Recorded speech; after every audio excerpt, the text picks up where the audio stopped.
जनपद गोंडा में तहसील कर्नलगंज के अधिकारियों पर मनमानी करने का आरोप लगाते हुए अधिवक्ताओं ने बीते 1 जुलाई से अनिश्चितकालीन कर्मिक अनशन शुरू किया था, जिसे ध्यान में रखते हुए उप जिलाधिकारी ने संघ के पदाधिकारियों को पत्र भेजकर वार्ता करने का प्रयास किया, मगर असफल रहे। अधिवक्ता जिले के अधिकारियों की मौजूदगी में वार्ता करने पर अड़े रहे।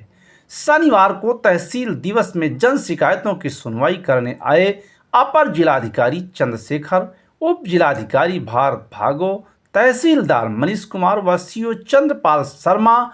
कोतवाल निर्भय नारायण सिंह के साथ अनशन स्थल पहुंचे, जहां अधिवक्ताओं ने अधिकारियों का स्वागत करते हुए बड़े ही शालीनता के साथ अपने 9 मांगों का मांग पत्र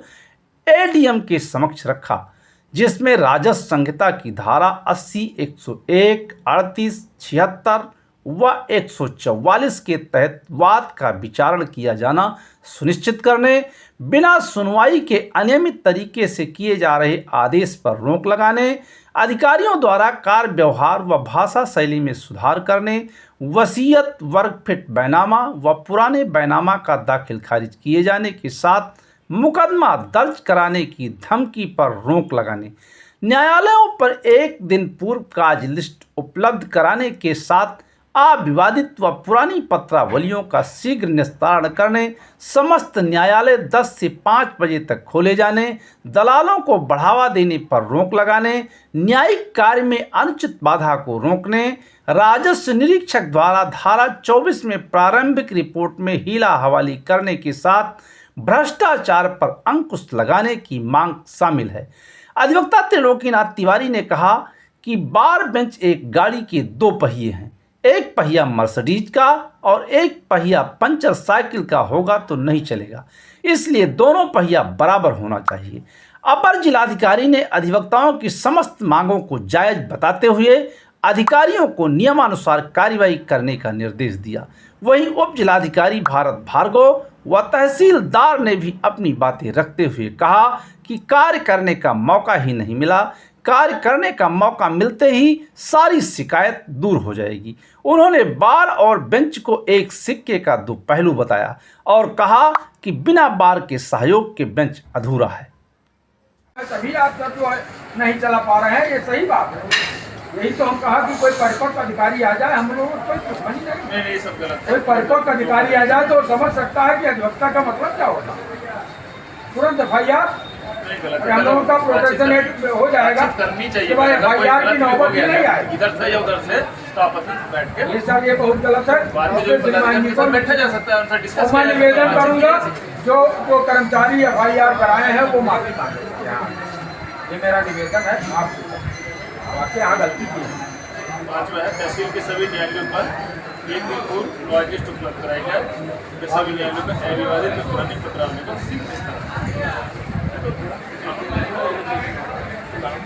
सर पढ़ी नहीं हो कहना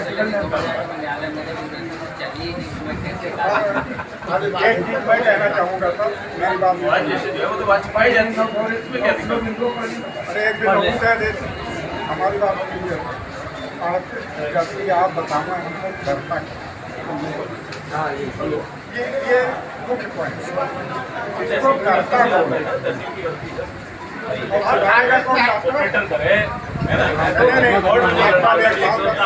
नहीं क्या देखभाल के ऊपर हम नहीं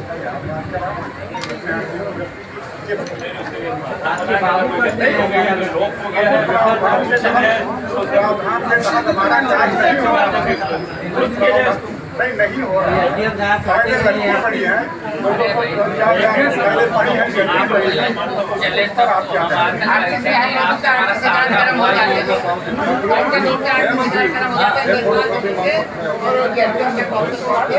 सबसे सिंपल मुकदमा जो होता है 38 का ही होता है, देखा जाए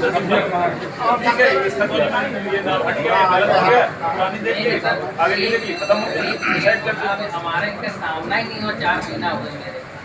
मैं तो कौन सी मैं काजली से जा रही थी चुनाव मैं कहूँ हुआ या नहीं भाई पहले एक बार हम लोग बार बेंच बैठे कोर्ट में बहस करें फिर कुछ पत्रावली आदेश में जाए तब तो पता चले ना कि हाँ भाई 67 नहीं करना चाहिए तो एक नहीं करना चाहिए 67 के मैंने 3 आदेश दिए टोटल में देख लीजिए तो कैसे कह सकते हैं मैंने 67 नहीं करना लेकिन भाई जब तक आपकी फाइल आदेश में नहीं जाएगी मैं बैठे बैठे 38 कर पाऊंगा नहीं कर पाऊंगा मैं कोई धारा कर पाऊंगा वकील साहब को ये भी नहीं आना रिपोर्टें भी नहीं आ रही ऐसा भी ये भी होगा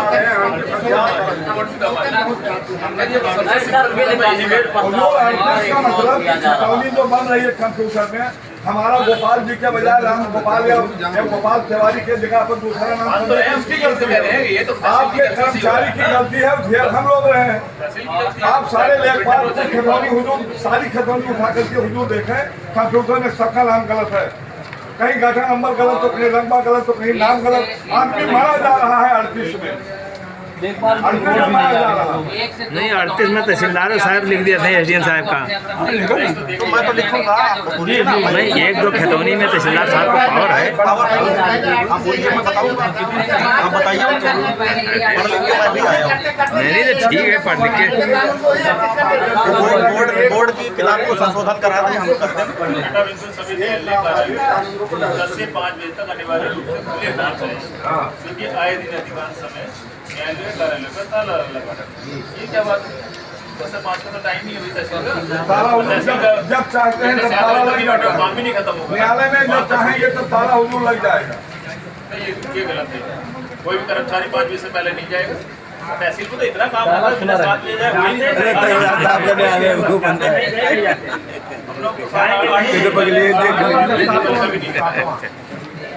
तहसील में दलालों को बढ़ावा नहीं दिया जाए उनको खदेड़ा जाए ये सही बिल्कुल आइडेंटिफाई करो कौन दलाल इसको आइडेंटिफाई सर कौन करे एफआईआर कराइए हमारे मुंशी जो है वो मुंशी तो हम आइडेंटिफाई कर देंगे बाकी कौन क्या है इसको तो सर ही देखेंगे तहसील में दलाल आप लोग बता सकते हैं कि हमारा आप लोग एक निवेदन हमारा और है जैसे हम अधिवक्ताओं के न्यायिक कार्य में अनुचित बाधा को जी सबसे बड़ी चीज ये है अनुचित बाधा हमने तो उसको बहुत बोल लिखा है लेकिन अनुचित बाधा सर भी समझते हैं सर भी समझते हैं सर भी समझते हैं इस बाधा का रोका जाना न्यायिक कार्य में बहुत जरूरी है अन्यथा विवाद यहीं से शुरू होता है पनपता इसी के टेलीफोन पे पता चला कि ये स्टे हो गया किसी के टेलीफोन पे ये पैकेट हो गया किसी के टेलीफोन पे ये ऑर्डर हो गया किसी के टेलीफोन पे नॉट प्रेस हो गया ये सर ये बहुत बड़ी बाधा है तो बहुत बोल बाधा है लेकिन है बहुत बड़ी बाधा इस पे हम मतलब निश्चित रूप से सर मैं ये नहीं कह रहा हूँ मैंने किसी का मैंने ये भाषा जो लिखी है सारे लोग परिचित नहीं इस भाषा से और इस भाषा पे निश्चित अधिवक्ता मतलब इससे हम उत्साहित हो जाता है सर अधिवक्ता का हित होता है इस पे रोक लगाई जाए सर कड़ाई से रोक होनी चाहिए सर मतलब हम वकालत श्रीमान जी के आपको श्रीमान कहेंगे ना कि किसी को दूसरे को श्रीमान कहने जाएंगे हुजूर और श्रीमान सिर्फ इस कुर्सी को करते हैं सर और दूसरी जगह वकालत करना मतलब क्या हमको काली कोट पहने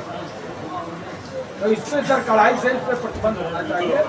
और निश्चित रूप से आप जवाब दे देंगे तो आप रहेंगे एसडीएम ही कहीं रहेंगे मैं आपको हटा दूँ किसी की अगर क्षमता है तो निश्चित रूप से आपको कहीं ना कहीं जितने लोग हैं 4 मिनट मेरा कार्यकाल है अभी तक बार बेंच की अभी सर देखा कोर्ट तो चली नहीं तो हम एक दूसरे कार्यशैली से परिचित नहीं है लेकिन इतना सबको पता है कि मैं दबाव किसी का नहीं है जो सही है कर देता हूँ चाहे रहे आदमी रहे हर व्यक्ति जानता है नवा पॉइंट है तहसील में व्याप्त भ्रष्टाचार को बजाय राजस्व निरीक्षक द्वारा 24 में प्रारंभिक कोटि जिला वाली वो बहुत परेशान करते अपने हैं डिरेक्शन में हमारे पॉइंट नहीं जाते अपने डिरेक्शन में मेरे यहाँ 538 फाइलों अब हम में लोग से मुकदमा 2000 डाल के इसे वो 20,000 मांगो थे तो रिपोर्ट निवेदन और है 24 की सर बहुत प्रारंभिक रिपोर्ट मंगाई है। श्रीमान मुझे जी, लग रहा है कि एक सप्ताह एक निवेदन और है सप्ताह हम लोग और रह गए तो अरे साहब आप राइट हो जाओ लग जाएगा उसको दिक्कत हो जाएगी। अभी समय करा लो, एक हफ्ते के अंदर सब करा लेंगे। ठीक है, सब हमने चिपकवा दिया। सब तो मेरा निवेदन है कि अब मेरी सारी ये मांग क्या मान है, कम से कम 20 मिनट में ये सारी मांगे आप मान रहे हो? भाई आपका जेन्युइन मांग है, कौन नहीं मानेगा इसको आप ये बताओ। श्रीमान जी, एक निवेदन और कर दीजिए। यार ऑब्वियस सी बात है। एक मिनट आपका एक एक शब्द जो है अधिकारियों के लिए सीख है। रेवेन्यू की धारा बनी है तो करने के लिए तो बनी है, लेकिन एक चीज आपको भी समझनी है कि भाई फाइल आदेश में जाएगी तभी तो उस धारा में होगा। सर ये हम लोग पहला 25 साल ये दादा 53 साल से साहब ये दादा उनकी प्रैक्टिस सर 53 साल और मेरी उम्र 53 साल। तो हम लोग के तो वो भी नहीं है, हम लोग के तो वो भी नहीं है। आप ही लोगों से हम लोग सीखते हैं। चाहते हैं सर कम से कम ऐसे अनुभवी लोगों से वोट चलेगी, आप डॉक्यूमेंट करेंगे, चीजें लेके आएंगे, देखिए नहीं दिखाएंगे, हमारे भी क्या पड़ेगा। समझौता हो जाएगा।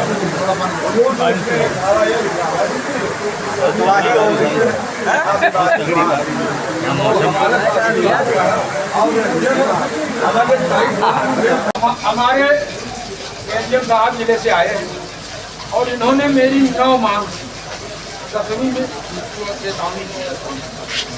कि तहसील करने के अधिकारियों और इसके द्वारा अगर नहीं मानी जाती है तो हम अगला करेंगे।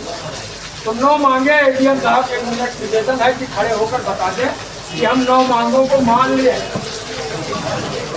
आप बैठ जाओ, बैठ जाओ, राना वाले बैठ जाओ। इन 9 मांगों के बारे में हाँ बार और बेंच के बीच में वार्ता हुई है। ये 9 मांगे सबके सब जायज है, हम इसको जब साथ अब मेरा निवेदन सर, अब हम लोग आज के आश्वासन पे